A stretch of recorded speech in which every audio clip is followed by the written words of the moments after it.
Precisamente o que estamos intentando compatibilizar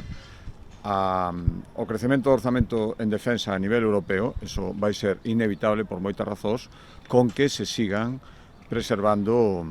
partes fundamentais, como pode ser, por exemplo, todos os cartos da política da PAC, da Política Agraria Común. Pero é certo que o presuposto en defensa vai medrar e quen este ben posicionado tirará moita ventaxa, terá moita ventaxa. E aí as empresas galegas que levan moito tempo traballando, desde as máis pequenas especializadas en tecnoloxía hasta as máis grandes que levan tempo neste sector, teñen unha magnífica oportunidade e isto supón investimentos, creación de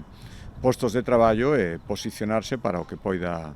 vir no futuro. Xa nos gustaría a todos que non aumentar os gastos en defensa, pero, insisto, isto vai ser unha realidade, xa o estamos vendo, e, polo tanto, o que temos que facer é